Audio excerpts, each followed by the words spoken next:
I'm gonna introduce two really, really dear friends and mentors and folks that I turn to when I have questions and need to have a conversation with someone.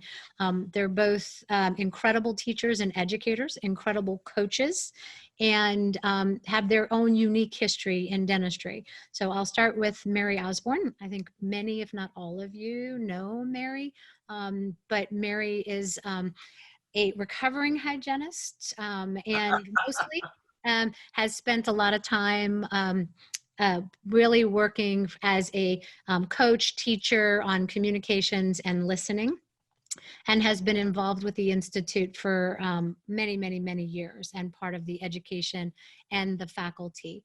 And then my dear friend, Dr. Mac McDonald, who practices in Dallas, Texas. It's not technically the city, but if you don't know the geography, we'll just say Dallas-Fort Worth. So you get the general gist of things. Mac teaches all over the country at meetings. He's part of our Pankey faculty for Essentials 1. He teaches with Spear Education. And most recently, in addition to all of that and seeing his patients, he's also stepped into a role as a leadership consultant and coach because he went back and got an advanced degree in doing that. So, and I think pretty much everybody on knows who I am, but if you don't, I'm Dr. Leanne Brady, and my practice is in Glendale, Arizona, which is a suburb of Phoenix. So with that, let me just give everybody the code because everybody should be logged in by now. I was sort of stalling because we always get 100 people who come in 30 seconds after I say it. It's 829-3476-7437. And Dylan's gone ahead and put that in the chat box for you as well so that you have that. And I'm going to turn it over to you, Mary, to kick us off. Thank you, Lee.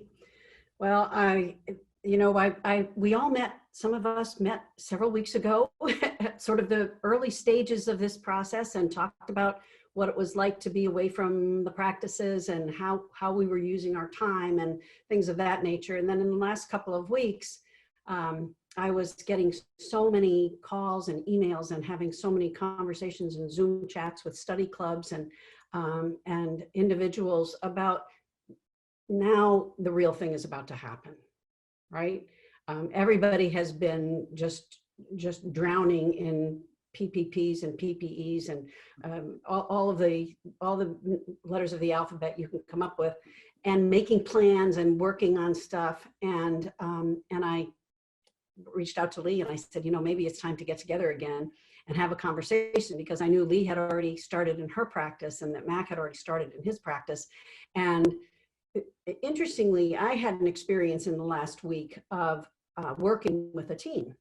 It happened to be a local team here, and they had asked me several weeks ago if I would come in and spend a day with them as they get ready to open their practice next week. And I said, sure, because I didn't have anything else planned, right? We're all just here and staying, sheltering in place. And so it was several weeks ago, and I thought, oh yeah, it'll be fine. What I noticed was that as it got closer to Monday, I started to realize I was feeling a little anxious, because the truth is I've been in this little cocoon now. As much as I've wanted to get out of it, I've been in this sort of safe little bubble. And I began to realize, oh, I'm going to be going out there and being with a whole team of people who I know well and who I really like. But it was going to be different. And I have to say that as the day got closer, I found myself getting more and more anxious and wondering what it was really going to be like to be together, and how are we going to manage all this social distancing and some of the pieces that we've been working on. Because I happen to be fortunate, I don't have to go out. I have a husband who does all the grocery shopping and he does all that kind of stuff for us. I don't have to go out at all. So except to go out to exercise, I've really stayed in. And so one of the things I said to that team when we started the morning is like, will you help me? Because I don't get out much. And, I don't, if you see me touching something I shouldn't be touching, will you please tell me? And if if I'm fussing with my mask, or if you can't hear me, or whatever the pieces are that we need and that I need to stay safe today, because I'm an old person. So I just said right out, would you just help me please with this?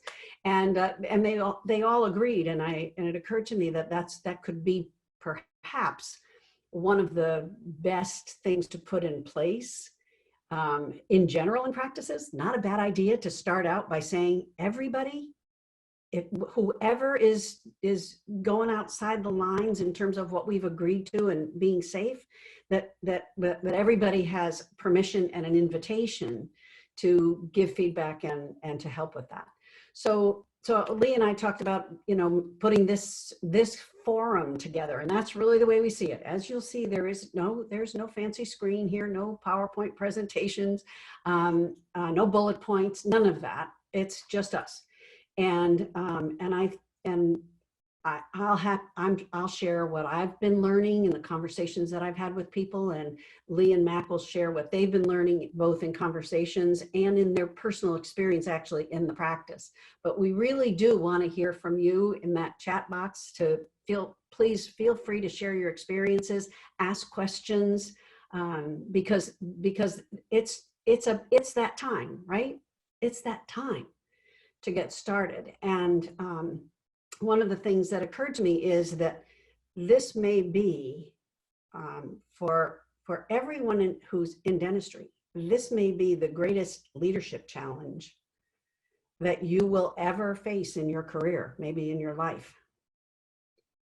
This really is a place where the rubber meets the road in terms of how you come to this next phase of practice life. That it's not getting back, nobody's getting back to normal. It's not about getting back to normal. It's going into the next phase of your practice life. And your practice will be forever changed by this.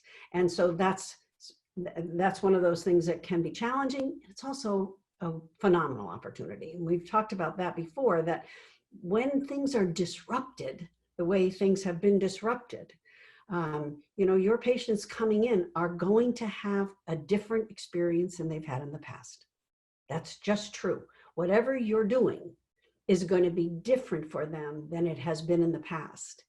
And so that's when we're going to talk about some of that, about what are some of the conversations that we have with patients about that. But the other thing that's true about that is that it's also an opportunity for you to really look at changes you might have wanted to make in your practice and were reluctant to sort of break out of the mold of patient expectations, and begin to look at how you want things to look long term. I was reflecting on one of the books that we're reading for our leadership and legacy retreat this year. Is called The Infinite Game, Simon Sinek's new book, The Infinite Game. And he makes a distinction in that book about there are finite games and infinite games, and finite games have a beginning and an end, and they have a winner and a loser. And we know a lot about finite games. We know how to manage them. We know there's a lot of history around them. We know what to do with those kind of games. The finite game is one that's about being in it for the long haul.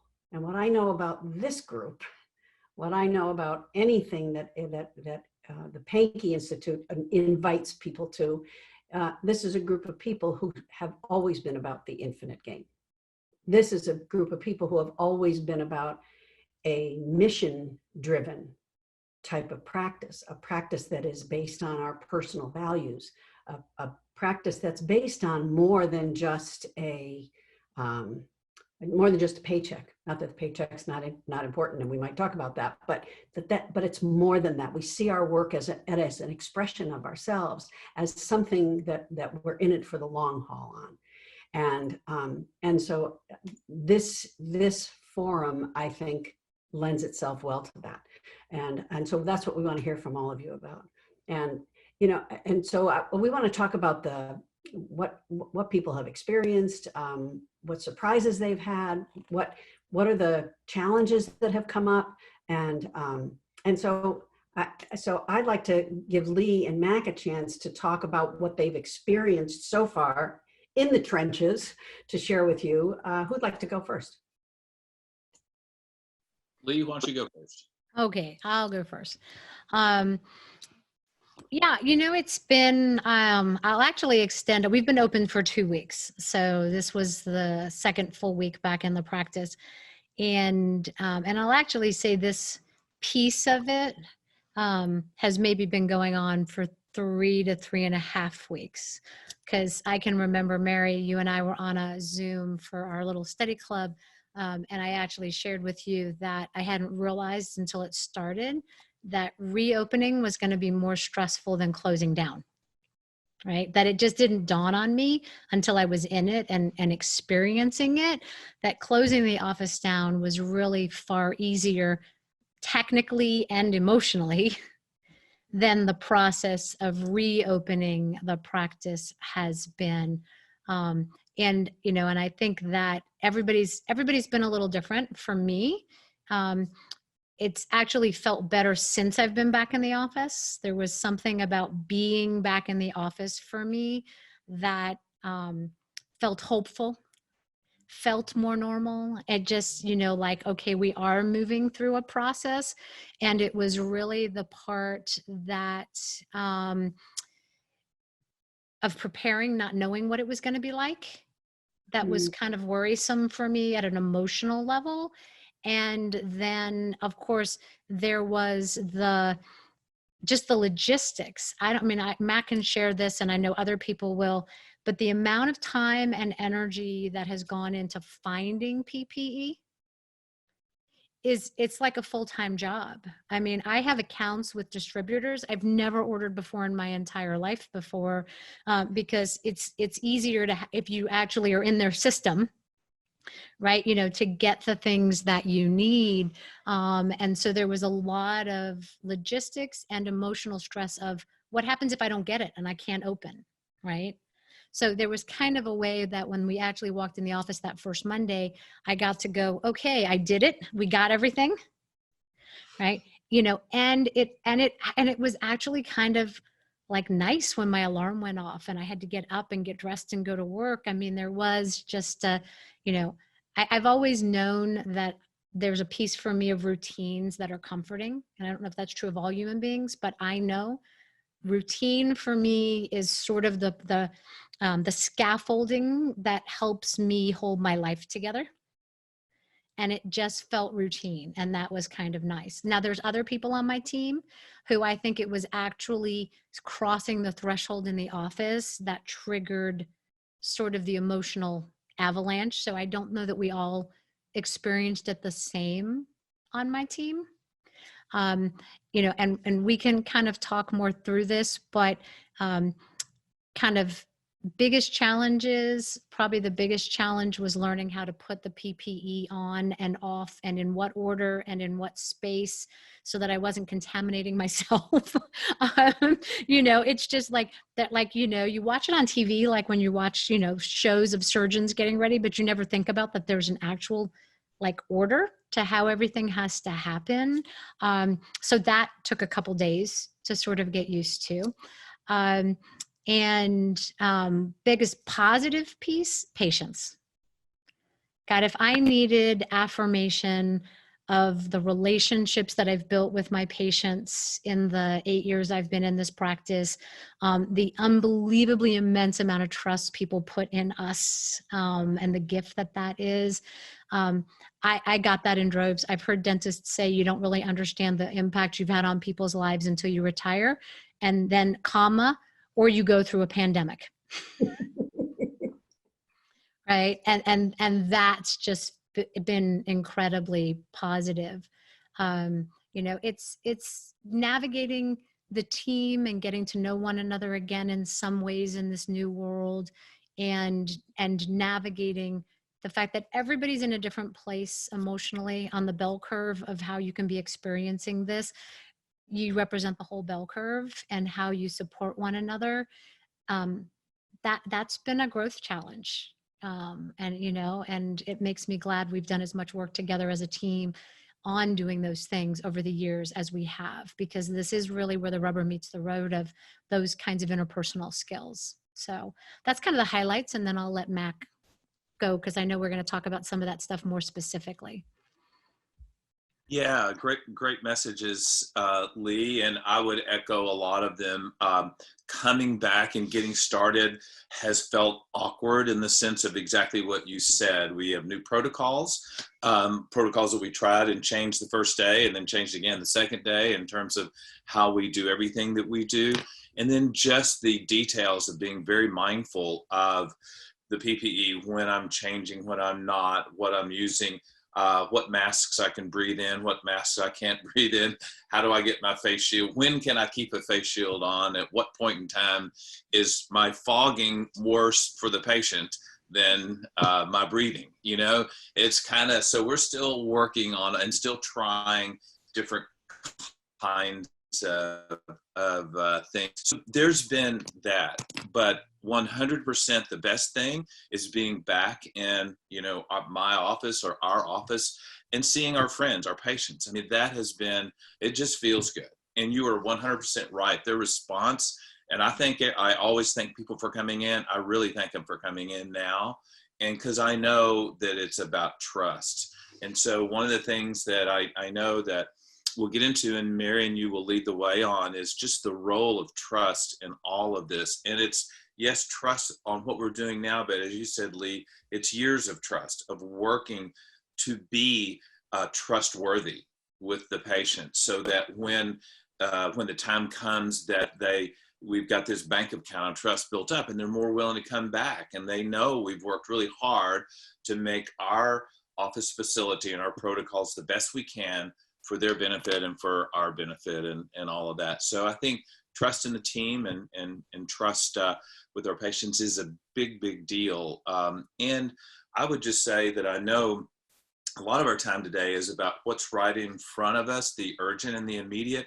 But I would just say I'm also going to ask everybody to look past that to the opportunity that Mary described. Like, what does the pandemic make possible? And 100 times during this pandemic, I've used ACT Dental as an example. I said, Kurt is a positive, dynamic, great thinker, great leader. And he looked at this and said, wow, there's a need here. My friends, my colleagues, I have downtime. I'm going to provide education. And man, he's had like 30,000 people sign up or something like that. And the Pankey days have been great. Just one quick question is, what's his business model like going forward? You know, it is, I don't know how he's going to handle all of it, or his team. So I think he did a great job of looking past that. And so maybe today we can do a little bit of that as we look at the present.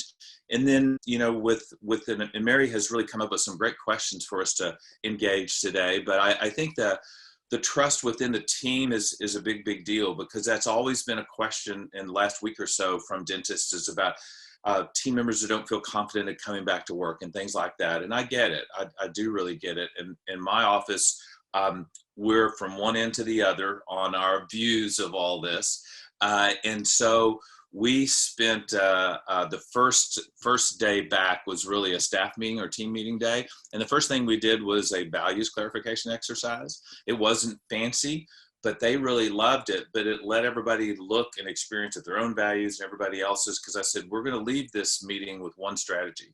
We may have 5 different opinions about this pandemic, but we're going to leave with one strategy for how we go forward, and adopt a philosophy that if anybody's not comfortable with working, then you have to come to me and we have to work that out one way or another, and do that exactly with our patients. Any patient that's a slight bit nervous, we ask them to reschedule.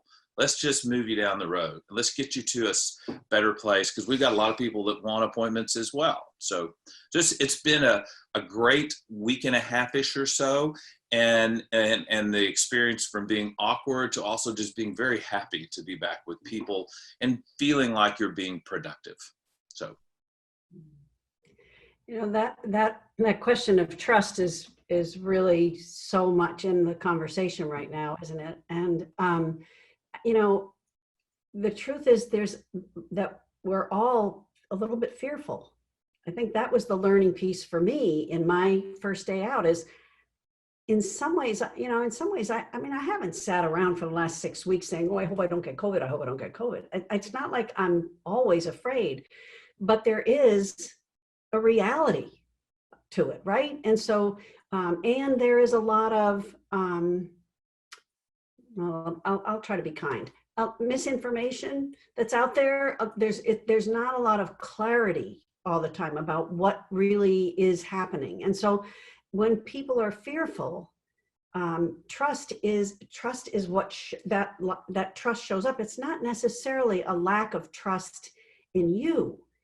It's a lack of safety for themselves. And I think that sometimes we have to be really careful not to personalize that, not to feel as though that we have to fix it, because the truth is it's something people are going to work through on their own. They're going to work through it at the grocery store. They're going to work through it in your dental practice. They're going to work through it wherever they go. You know, we're in Seattle, Washington. We were the place to be for COVID in the beginning there, a distinction we never wanted to have. But so we've been very much shut down here. That's been it. And so depending on where you are in the country, where you are in the world, because I've seen some of the names from other places other than the US, wherever you are, your individual and community experience of this outbreak is going to affect your ability to trust.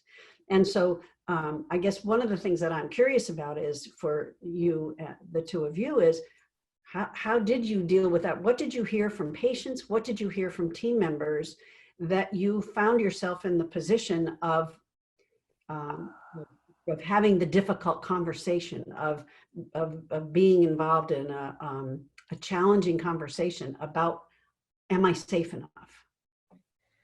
Yeah, it's an interesting question, Mary. And, you know, one of the things I want to address too that has been just an awareness piece for me, and it came up again as you were talking about fear, is the layers of it, right? And so I think we all have the layer of fear for our own health in a different way. Some of us are fearful, some of us are not fearful. And, you know, one of the things for me that I realized with opening the office was I layered all sorts of other fears on top of it, right? Am I gonna make the right choices and do the right thing to keep my team safe? Am I gonna make the right choices and do the right thing to keep my patients safe? So there's the fear of giving it to someone, right? You know, and then there's am I interpreting the science and the data appropriately, right? You know, am I actually reading all of these things? You know, am I gonna take it home to my family? I think our team members have that, right? As you know, it's not just, am I going to get it, but, you know, am I going to take it home? And so I think part of the stress of reopening is that what started out as a fear-based, but mostly around maybe yourself as an individual or a very small number of people you feel responsible for. This now expands that responsibility out to a really large number of people. You know, and it's not like we're unaccustomed to being responsible for the health of a large number of people. But I don't know that we have much experience being responsible for it. And at the same time, having a lack of clarity and a lack of good scientific information that we feel confident in. Right. So, you know, you layer those things together and it adds to the complexity of this, I think, for a lot of us. And, you know, and part of that is, you know, there's questions coming up in the chat about some of the same things I have questions about, like fit testing, N95 masks, and, like, I mean, so there's all of these things that the truth of it is, none of us really have an answer, right? We have opinions, but we don't necessarily have an answer. You know, I will tell you pretty much with patients, again, patients have been the easy piece of this conversation. Okay. You know, we've had patients who've just said, I'm not going to come in right now. I'm going to reschedule my hygiene for August because I'm 85 or I've been through chemotherapy or whatever. You know, sometimes they give you a reason, sometimes they don't, but they're just really clear. I'm not ready to come back in. And the truth is that's actually the smallest percentage of the patients. So for those of you who've not yet opened, I will tell you that we went from the day we started back in the office, basically having nobody on the book for most of the month of May, to when I left Wednesday afternoon and I did my report in open dental, my scheduled production for this month is as much or more than any month in my practice ever, right? And that speaks to the trust of patients. You know, what I've heard over and over and over again from patients is, we know that you wouldn't have us here if you didn't think it was safe. You know, I've heard patients say to me, you've always been good at this, right? And we expect you'll be good at this again.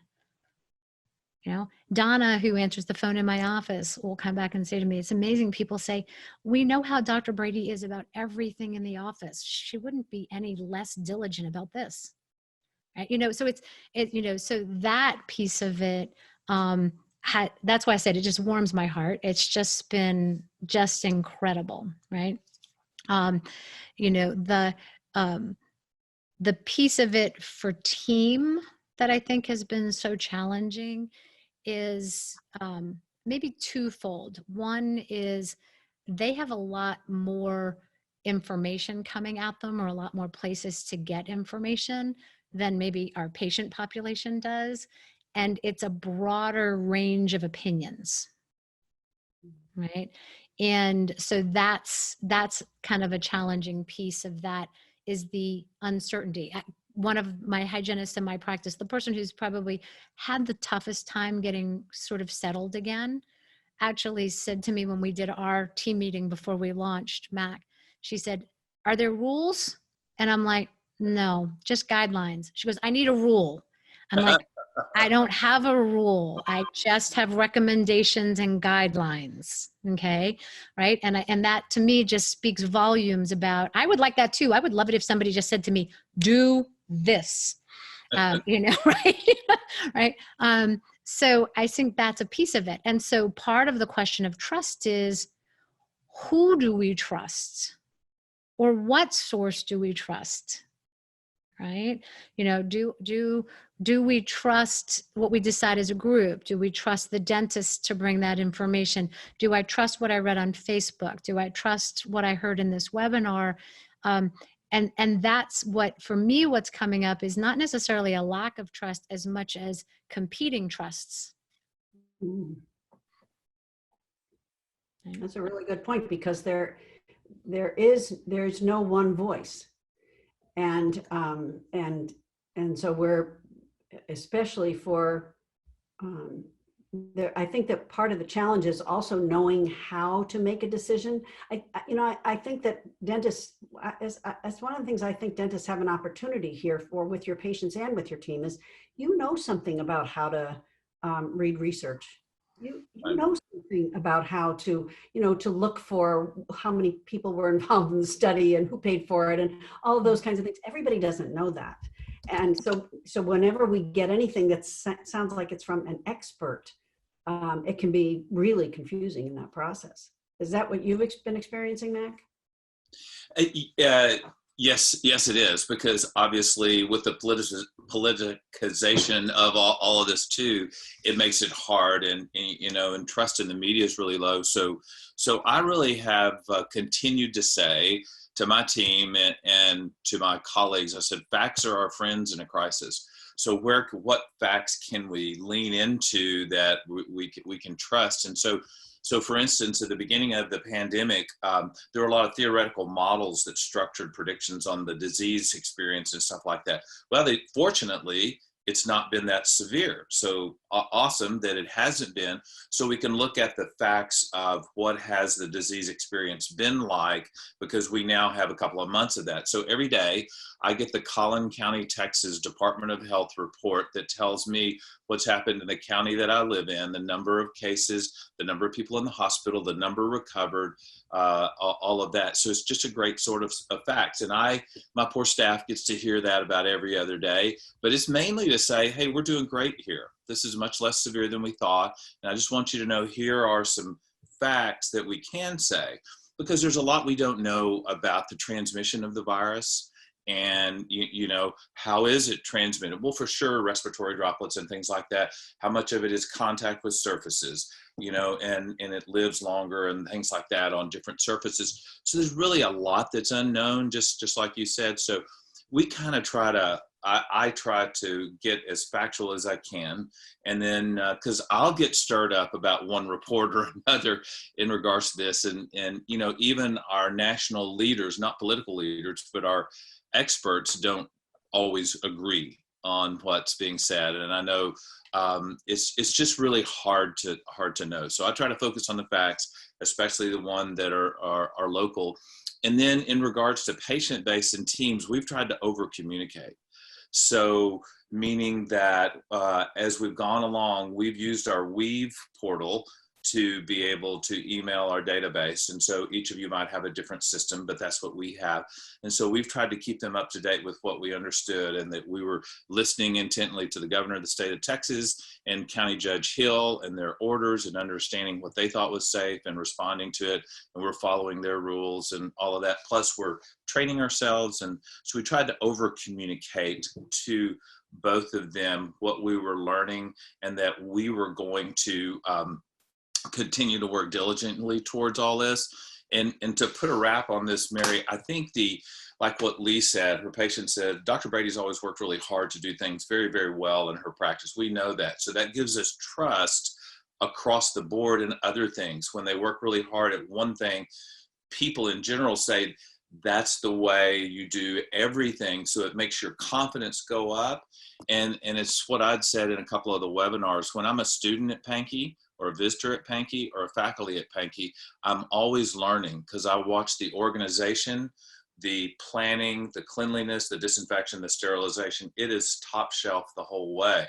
And so I think that model right now is having its finest hour, because that builds confidence amongst the team and amongst the patient, and really in me. So I'm always a student when I'm there, because we do things so well there. It gives me hope, and it refocuses on me the importance of that. And I think right now that model plays really well. And I do think that aspect of trust is something that allows, my friend Steve Carstensen said, it takes the distraction away. When the trust level is high, it takes the distraction away. People can focus on what they need to focus on. And so, I mean, so I guess there is a lot to focus on in terms of all that gear. And I'm curious, from the two of you now who have been wearing that stuff, I had one day of wearing a mask all day, and I needed a glass of wine. Jimmy had one poured for me when I walked through the door. So I am curious, what are you noticing about the gear? What has been what's the easy part of it? What's the challenging parts of it? I think most of it is challenging, Mary. I'm not sure that I can think of an easy part when it comes to the PPE. So, there's several pieces of it.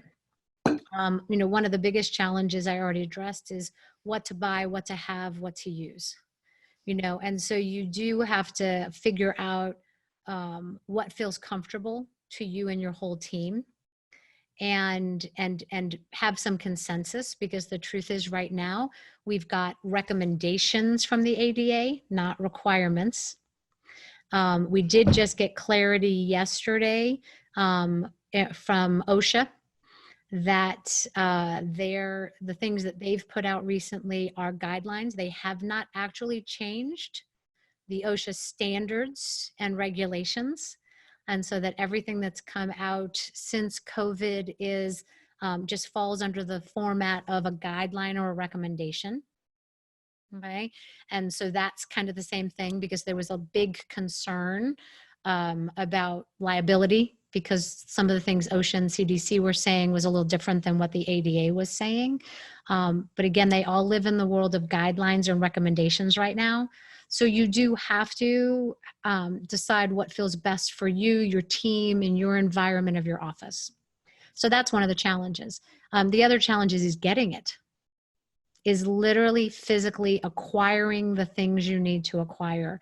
And like this last week, one of the biggest challenges in dentistry has been counterfeit KN95 masks, and the removal of some of the masks the FDA originally certified, and then came back and said didn't meet US standards, right? And so that's been a challenge, just to sort of stay on top of those things. And then there's the wearing it. So I will tell you that I've bought 6 different styles of face shields. I have 2 more on the way. And that was good. I did that originally because there was a limit on how many you could buy. And I wanted to just get orders coming because I wasn't sure how many weeks of back order we were going to have. So I just kind of thought I'll order what this company has and what that company has, and we'll see what shows up first. I was sort of spitballing. The great news about that was that they don't all fit the same. They don't all go over loops. Different people on my team like different styles. Some people like the headband kind. I personally like one that's actually got a whole head strap because I can loosen it to go over my loops. So it was good to have all that variety so we could test it out, right? We could sort of say who likes what so you can wear it. So there's that piece of it. Putting it on and taking it off just took a couple of days to sort of get in a process. And like I told you before, I like routine. So now I have a routine. I walk through my office in a very specific way so that I, put this on first and then that on, and then it's all on before I go in the op. And then I reverse, right? Reverse the process so that I'm kind of in a system now. That's been pretty good. I love wearing scrubs. I have not worn scrubs since dental school. I've always worn dress clothes and a lab coat, and I will never go back to dress clothes. Scrubs is so easy. I don't have to think about what to wear. I don't have to have dry cleaning and ironing. I'm like totally like I'm on the scrubs thing. Okay, right? So that'll stick like into the future. And honestly, probably the hardest piece to get used to is the new masks. And I've gone home with a headache, I think almost every day. And I don't know if it's the tightness of the straps or the straps plus the face shield. And it's just, pressing on my temporalis muscles, or if it's a lack of oxygen. But there've been a couple of times I'm like, maybe I need a pulse ox while I work to just make sure. Yeah. So that getting used to that, it's a very different feel to wear an actual N95 or KN95 over on what we used to wear, which is an ASTM3, right? It does maybe feel like you're not getting as much air. I think you are, but that's been the hardest part. Like Wednesday morning, I actually had a patient who came in. We had her scheduled to do her upper arch before we closed. And so she came in on Wednesday. And so I sat to start the preps and I didn't get up for about 2.5 hours. And I thought my ears were going to rip off my head. So I had a KN95 on and then an ASTM3 over the top of it, my loops, the frames of my loops, and then my face shield. And I literally thought, I'm going to look like Daffy Duck by the time this is done. Cauliflower ears, right? Right. I mean, so, but again, I also can remember I'm old enough that when I first started in dental school, we didn't wear gloves. And I can remember because it got introduced, I think like 6 months after we started in clinic or something like that. And it just felt awful. And I can remember all the professors, all they did was gripe. My tactile sensation is different. My hands hurt. I think my fingers I can remember it all. I don't think about putting gloves on at all anymore. So I also know this too shall pass.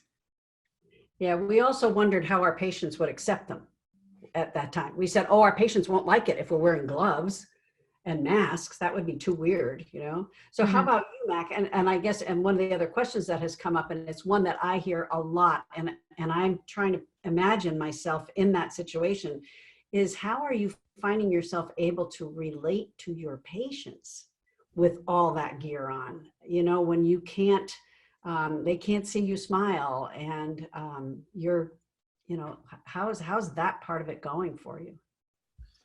Yeah, it is different. And so I don't talk to a patient through a face shield unless I'm working. So if I'm going to talk to him, most of our conversations, we try to have the patient seated upright at the same eye level as mine or above my eye levels. I'll back away from them, be on a stool as far away in the operator as I can get for some distancing. And then depends on how hot I am. If I'm not too hot, I'll just keep my mask on. If I am, I'll ask him, is it okay if I just take this off while we talk? If I've got, 5 or 6 feet between us. So up close, working, we've got everything on. I mean, I talk too much as it is anyway, so it has not slowed me down. And, you know, I say a lot of, or try to say a lot of funny things to make them laugh and distract them. And so I haven't really felt inhibited that way. With the face shield, it's just more muffled and so a little harder. And I struggle to get all the way through an appointment with a face shield on, and we've tried 2 different kinds. So I don't have as many as Lee has, but I'm waiting on a couple to come, you know, to try some more styles. And I've seen some very creative designs or redesign efforts at that. So I'm optimistic we're going to get to things that we can really use long term. I saw in the chat that one of the questions was about hygiene exams. And we've been tossing around because I haven't been able to get enough disposable jackets. I have 15 cotton ones, and if I need to use 6 a day or whatever, I'll use 6 a day. I can take them home in my pillowcase when I undress at the end of the day and put them on the sanitization cycle at night and wash them and use them again. So we have gone with that. And so I change them as I think it makes sense to change them during the day. And really what I've done a lot is Christy, my full-time chairside assistant, I ask her, I say, Christy, I really need to know when you think that we're having more spray, or you think that it's more important for me to change this, I need to go change it. So would you help me to do that? And so she says, yes. And so that's really helpful. I ask everybody around me, y'all let me know, because, you know, a man that has 4 women working for him, they are a constant source of feedback about my personal appearance and what's good and what's not good. So that's not a problem to get that information. But I think it's really helpful. I think that's part of the community, Mary, here. Because Lee and I were texting a couple of weeks ago, and I was really cranky that day because I couldn't get stuff. I was just banging my head against the wall trying to order things and giving my Amex to resources that I didn't know. You don't know if it's coming, what they're going to do with your credit card number, how much money are you wasting, you know, all of that. And so I was a little cranky on that day. So, but what's happened in all of that is I think community has come up, because I have a good group of friends in my area, and we've been working together on finding things. And I've really so much appreciated their efforts. So one of my endodontist friends across the hall, Dr. Berto, Antonio Berto, he's a great guy. He had helped in one area, and then Julie, another friend, had found some, some disposable jackets. And I have, believe it or not, 1,500 KN95 masks that are supposed to arrive any day through a friend. Hope they're on the list. Yeah, hopefully. I checked before they came. They were on that list, but they may not be now. So the 1,500 aren't for me. I just sent out to all my friends who wants 100 or 200 masks. These come with approval, but maybe that changed. Maybe I just wasted that money at $3.25 a mask. So, but we're trying to do this together as much as we can, and that really feels great. And I've seen people kind of like Bill came by the other day and dropped off some KN95s because I didn't have my first order yet, but I had some other face shields for him, and so we've been doing that a lot, and that really helps. Community, we have a great dental community in our area, and I think that just makes all the difference in the world for it. Yeah, we've been doing the same thing, and that's exactly, and sharing, and somebody says, I just got him here, and, you know, like my periodontist texted me right before we started, and he goes, I have N95s if you need them, you know, and just like to just kind of share that. I think you and I are kind of doing the same thing. I'm wearing just regular lab coats that we had, and I'm just doing a lot of laundry. And we had a couple questions in there about laundering. And I'm trying to remember where I got the guidelines. I can't remember. I think it might be in the ADA interim guidelines that they sent out. You can download it. It's like 15 or 16 pages long. That there's a guideline on, if you're an ADA member, just go right to the ADA website. There's a link for getting the ADA's interim toolkit for reopening, or something is what they call it. And they're going to ask you to put in your name and your email address, and then they'll send you an email and you just download it. And they've actually updated it twice. So once you're on the list, you may get an email that they've updated it, made changes. It's great. It's got the sign-in sheet for your employees. That's one of the recommendations. It's got the pre-screening form for your patients. It's got a couple sample letters to send patients to tell them how things are going to be different. But then it's got all of the ADA's interim guidance. It's got consent forms. It's got all that stuff that you might need. I think in there is where I got the guidance on doing laundry. And if it wasn't there, then it might have either been on the CDC or the OSHA website. And we're just following that guidance that anything we wear into the office, we put into a clean garbage bag. So the dirty stuff goes on the inside of the bag and doesn't get on the outside of the bag. And then you let it sit for 72 hours, supposedly. Okay. Or you can actually disinfect what's in the bag. So there's a way they tell you to do that. And then you can wash it. And as long as you throw it in the washing machine and you're washing with soap and water at the right temperature, COVID-19 is pretty easy to kill. So so there is a protocol for laundry if you don't have disposable gowns, because a couple people popped that in the chat while we were all talking. And I would add to that too. There was a thought about, we did use a laundry service, and I just didn't feel comfortable with it because I had no idea what they're doing. But I know what I do with it. When I take it home, I can control all that. And I even looked into, we don't have a washer and dryer in our office. I did meet with a contractor about putting it in there or not. But I said, okay, to my team, I said, I'll spend the money, but only if everybody's going to use it. If you're not committed, I'm not going to do that. I'll just say, let's everybody take it home. But I think we're all better if we each manage that.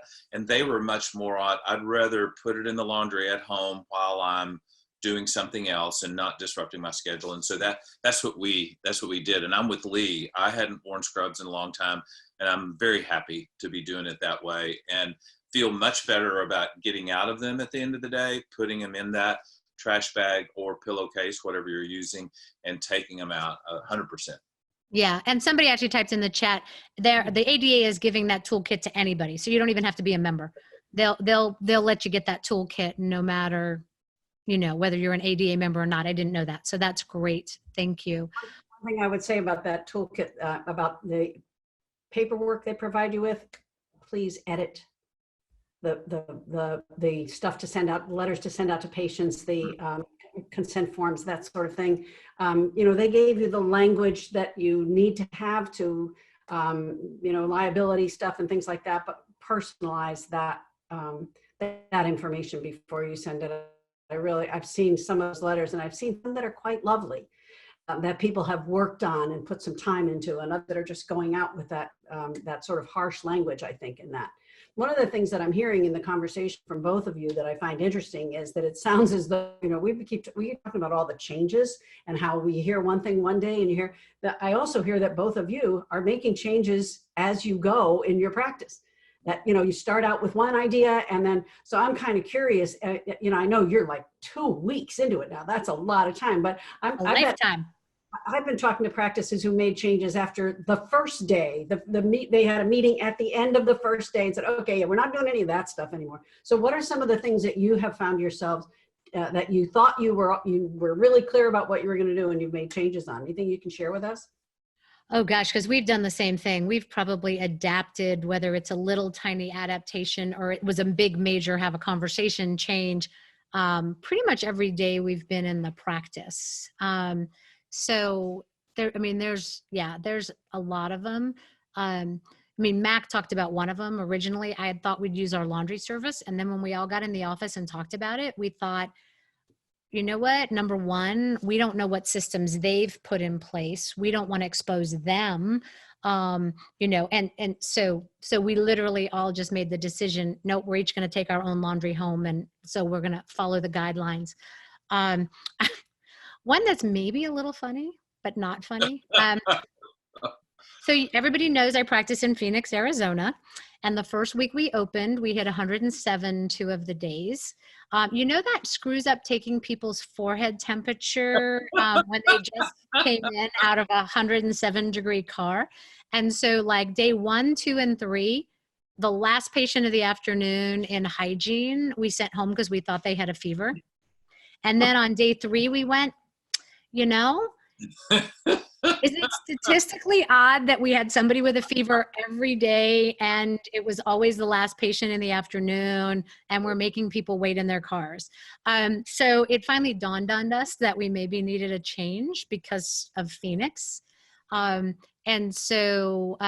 we originally were thinking we're going to have people wait in their car. And what we did is we got rid of most of the chairs in the reception area. And I actually have two parts of my reception area. They're almost like two separate rooms. And so I have a chair and a table in one and a chair and a table in the other.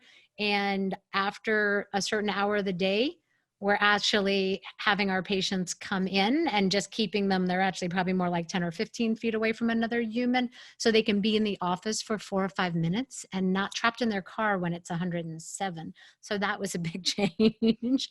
Yeah, and then, I mean, just some other things like, the pre-screening forms. And one of the biggest challenges we had is you're supposed to get those back 48 hours in advance. And a lot of my patients are older and they're not super savvy with email or scanning. And so we had to make the decision that Donna would call everybody and ask them the questions verbally and fill the form out for them. Right. And, that's a nice service to provide, though, I mean, I think that's a really good example of, we can have systems in place that serve a certain segment of the population. And then if you're really individualized, patient-centered practice, you make those phone calls. And I know Donna well, and she's a great person to make that phone call, because she's not just going to be sitting on the phone, okay, and have you had this and have you had that? She will connect with those people, and they will come into the practice stronger as a result of her conversation with them.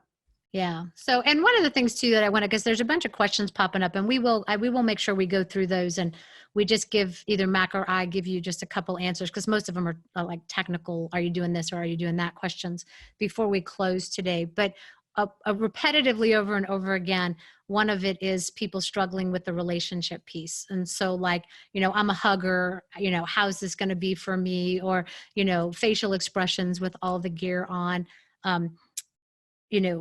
I learned this lesson eons and eons ago, but this scenario has reminded me to just talk my think with people.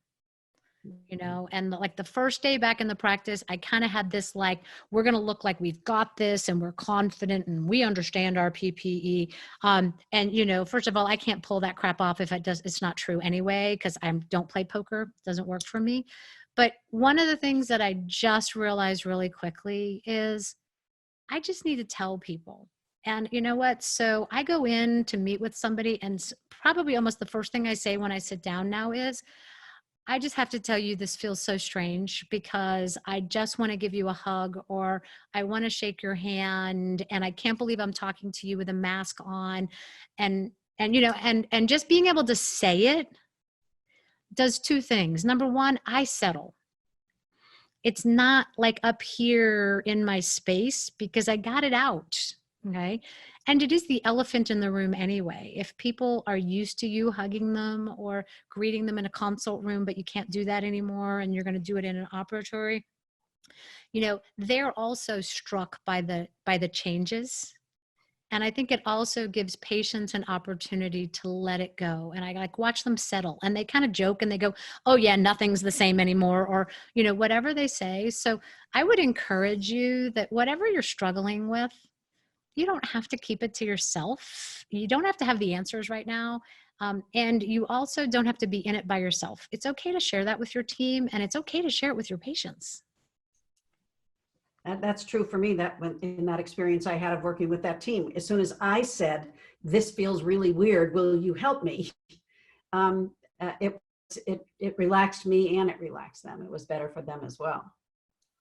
What are some of the other questions that are coming up for people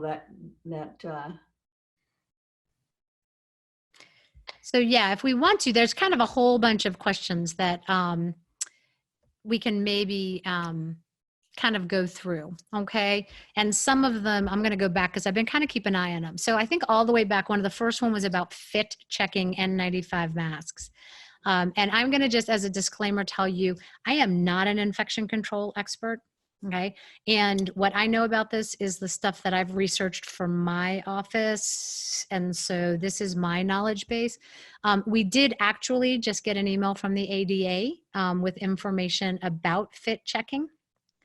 And so one of the things to know is the requirement to fit check is currently not in force because the CDC and OSHA know that some of that's impossible right now. Okay. You know, the purpose of fit checking is twofold. It's to make sure that the mask fits tight enough that it is screening at the percentage of the bacteria and viruses that they say it will. And there's also a medical clearance screening. So we talked about headaches and oxygen saturation, and medical clearance to wear an N95 is also sort of currently suspended, is my understanding. But if you do want to fit check, the ADA just sent it out and there's instructions for how to do it. And you actually can buy the fit checking kits from 3M. They're about $350 because I looked at them yesterday. They are available. You can find them. So if you actually do have real N95s in your office and you want to do fit checking, you buy the kit and there's about 40 YouTube videos on how to do it and walk through the process. So I haven't done it yet, but doesn't seem like it would be outside the scope of what we could figure out by just watching. But it is, if you want to actually know the N95 is doing what it's supposed to be doing based on technical specifications, fit checking is part of that process.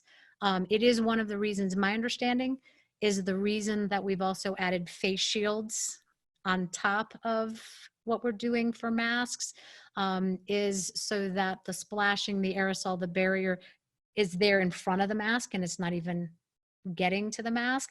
Not only lets us rewear the masks and because we can't replace our PPE, but also because right now we're not doing some of that and we're wearing KN95s, which are a different standard. So it's an extra layer of protection. But if you are interested in fit checking, it should be easy to get the kit and find the stuff.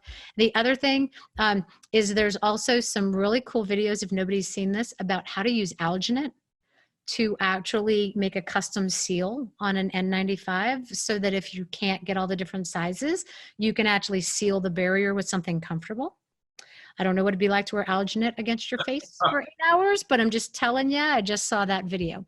So that kind of came up in my brain. And then, yeah, there was a comment in there about carbon dioxide from those masks, and that's what the headache comes from.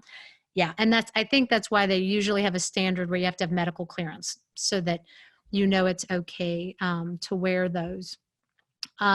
Laundering and what you do with laundry and whether you use a laundry service or you have laundry facilities in your office.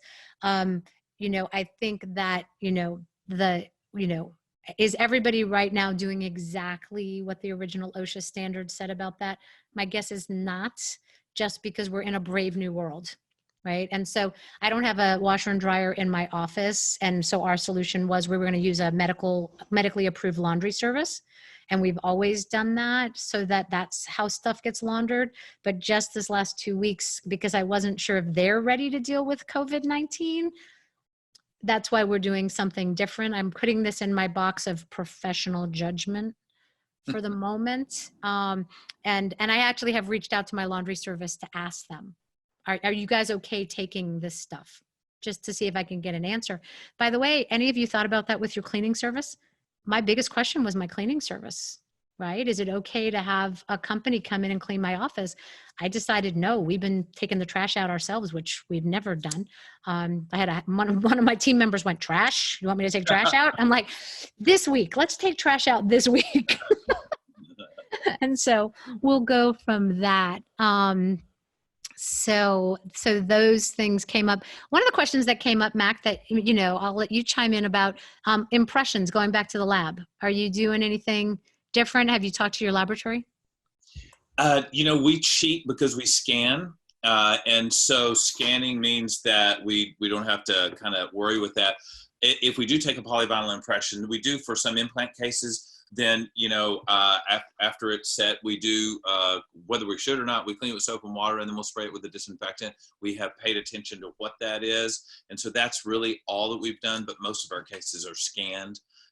Or if we're taking an impression, it's for a model that we're going to use in the office type thing. So we just try to manage it that way. And we've also, you know, in addition to all this, the first thing we did was tear our office apart to try to make each area as clean and disinfected as we could, including the lab. And the lab's always the hardest place with a lot of dust and debris and things like that. So that's what we have done. Yeah, and that's actually, so, you know, we scan a lot too, but I do still take some physical impressions, and we've been doing kind of a twofold. So we've been spraying them like always with, you know, Cavicide, but then we've been putting them in a Ziploc bag with hydrogen peroxide, and that's how we've been kind of sending them to the lab. Hydrogen peroxide, they say, is super effective against coronavirus. So we've been doing that. And I think, you know, just that statement alone tells us that this particular virus is reasonably easy to kill. It's not like it's on one of the products we use, it lists coronavirus at a 2-minute kill if the surface is wet, other viruses 3 to 5 minutes kind of type thing. So I think one thing that's really helpful in all this is us as practice owners and leaders or practicing dentists is helping to maintain a perspective about all of this, like what is possible and what's not possible. And before we got on here, Mary and Lee and Desi and I were talking about, I had a conversation yesterday with orthopedic surgeon who's a patient and asked him about the OR. They're having their own debates in the OR about protocol. And this is the OR, which theoretically, medically is the most sterile environment you could have. But even there are debates about how long to wait, what they're doing with airflow and all this stuff. And at some point in time, we have to add some perspective to say, we do not practice in a sterile environment. We practice in an environment that we've cleaned very well, we've disinfected very well, we sterilize instruments, we sterilize things that are sterilizable, but that's just the reality, and that will be the reality. Hope I'm not getting anybody in trouble here, but that's going to be the reality in 6 months from now and a year from now.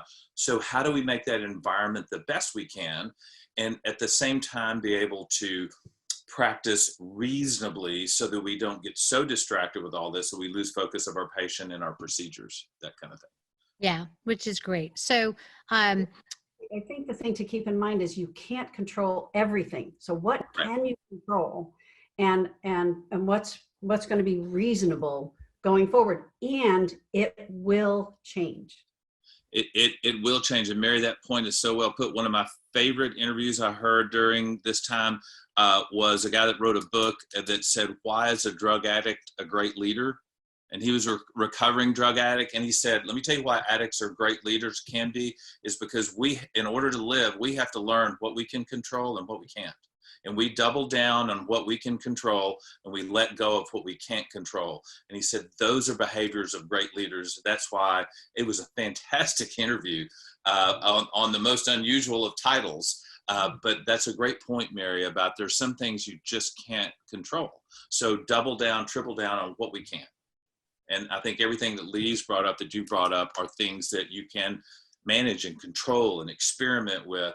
And like from a leadership standpoint and a trust standpoint, I told my team on day one, and there were moments where they were pretty unhappy with me based on making hard decisions and doing things like that. But I just said, look, one thing I'll promise you is I don't have the answers right now. I really don't, because I'm not a prophet.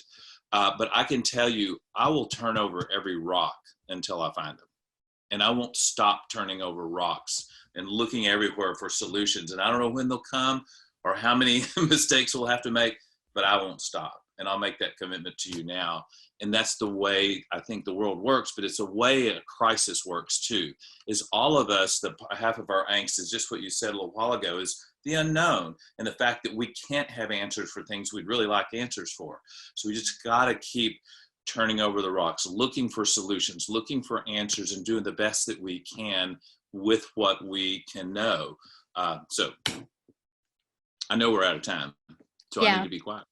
No, but that's and that's what I was going to know. And what I was just going to say too is, there's lots and lots of places we still have questions. And that's not just we have questions. The people who are supposed to know have questions, right?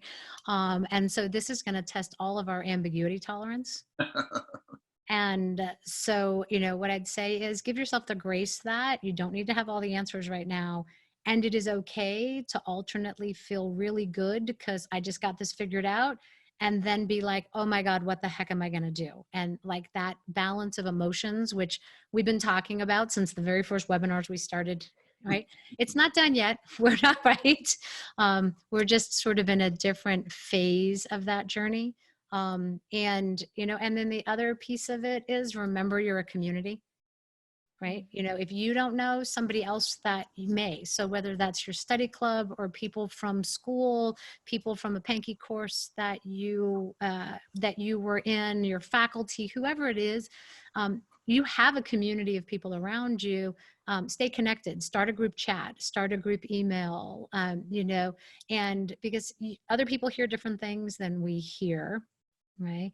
And, you know, and I guess for me, the other thing is vet the information you're getting. Okay? You know, just because it's on the internet don't mean it's real. So I don't know if you knew that, but it's amazing how I can get sucked into clicking on a link on Facebook and I'm like, oh my God, you know, but then go back to somebody just in the chat mentioned Rella Christensen.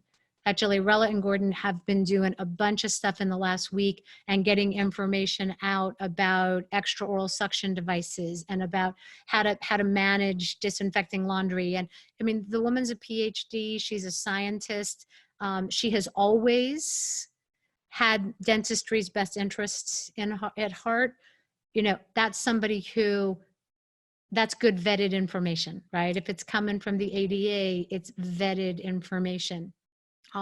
You know, just make sure that you're not following a rabbit trail of information that's just somebody's opinion, which is no more valid than anybody else's. So, you know, I just have to remind myself all the time that I'm a doctor, I'm a scientist, right? You know, I got this. I know how to do this. I haven't maybe had to do it in a long time, but I've got it. So, we've been. In closing, as somebody said, thank you for your transparency, Lee and Mac. I think that's what this is about. That's the leadership. That is the leadership piece that will get you through this process. And when Mac says that he said to his team, I don't have all the answers, but I'm going to turn over every rock. What I hear in that as a recovering hygienist is you've got my back. You care about me. You're concerned about me. You're gonna look for what's in our best interest, not just your best interest. The more greater transparency you have, the more believable that is to everybody around you. Absolutely. So thank you, Mary, number one, for having this idea and getting this going. Thank you, Mac, for being willing to participate and for bringing all of your guidance and insight. I am going to do two things as we go. I'm actually going to try to share my screen really quickly, and you'll get to see the only slide you see this whole time, because I want to announce kind of our newest thing at Pankey. And so earlier this week, we launched Pankey Online. It will not replace our webinars. Our free Pankey webinars are going to continue. We're doing these normally now Wednesday afternoons at 8 p.m. Eastern, 5 p.m. Pacific. But starting in June, we're actually taking some of our fantastic classes that are normally in Key Biscayne, and we're going to do them all online. And then we're adding a lot of other courses. And so please go check out pankeygram.org/Pankey online. The webinars are still at pankeygram.org/webinars. This is going to be Pankey Online, and watch on social media for all of the classes that are coming up. And we've got lots and lots of great ones. I don't have Mary's listed on here or Mac's listed on here because we did the slide before we had all that information confirmed. But lots of the same great faculty that have been doing our webinars, but longer courses and 2 hours, 3 hours, and we will offer CE for that.